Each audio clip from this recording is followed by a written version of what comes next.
introduce my name first. Ako dahil si Joanne Cabasa, ang assigned counselor for this session. And pwede na ko nimo tawagon og Jo or Ann. Unsa akong pwede matawag sa imo, ma'am? Pwede na ko nimo tawagan ang Reg or Jean mo. Okay, Reg. I-inform lang ka, Reg, nga this room is for you to express all your doubts and feelings, problems, and so on. So, tanang na topic na itong ma-discuss karon is it still remain confidential within this four corner. Okay, Reg, may I ask you, unsa ang rason nga naa ka diri? Na ako gani ko diri ma'am ko wala na ko kasabot unsa akong gibati. Wala na ko balo kung asa ko padulong mao nag-decide ko nga mani ko diri. Okay, Reg, I understand what you feel. And may I ask, Reg, if kanang unsay rason nga nung gikapoy ka or nag-goal ka? Kuan man gid ma'am tungod sa kanang over na kay ko sa trabaho ma'am. Wala kanang tungod sa akong pag-handle sa kanang sa employee, pagpangita ang mga new employee. Nya, wala na ko yung time sa ako ang friends, wala na ko yung time sa akong family. O dali ra ko sa ko ma'am bisan pag gamay na butang. Okay, Reg, your feelings is valid. O nasabtan ti ka kung unsa ang imong pangbati. And then, mangutan ako sa imo, Reg. Sa imo ang pagkagulanon, sa imong kakapoy, sa daliran nimo masuko. Na ba kay coping mechanism nga ginabuhat? Na ma'am kanang gusto na lang ko mainom og tubig. Tas ginabisi na ako self pa, dili na ako makuan mahuna-hunaan ang mga butang. Okay, okay, Reg. After nimo na gibuhat ng mga butang, after nimo mo inom og tubig, or after nimo magpakabisi, ang tanan ba nimo kaguol or dali ra masuko is mawala dayon? Nay uban mawala siya pero dili gid nato malikayan na agpabilin gyapon ako ang mga problema sa trabaho. After ka mag-work, Reg, pag after nimo work, pauli nimo, na ba kay maistoryahan sa inyong balay? Wala ma'am kay ang among balay layo kayo mga 2 hours pa ang biyahe.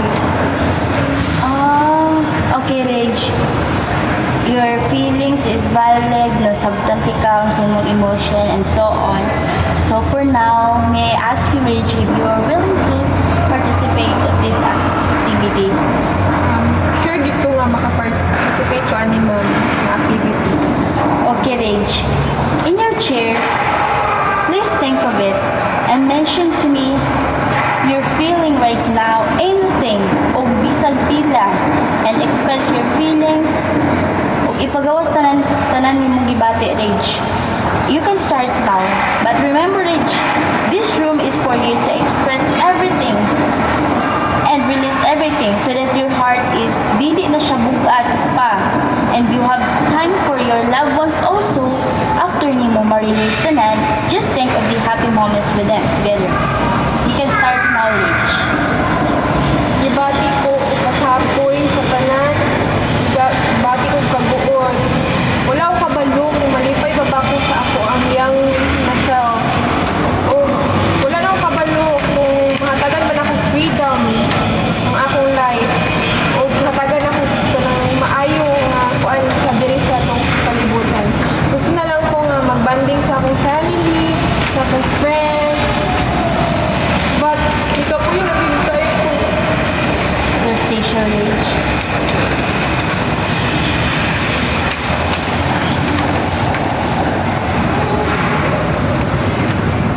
Thank you so much, Ma'am Jo, for helping me. What are you feeling right now, Reg? Na-feel na ako, ma'am, ang ka-relax. Kaya napagawas na ako akong gibati. Ang kaguulo kakapoy. Okay, Reg. I see how you've been trying even when things feel heavy.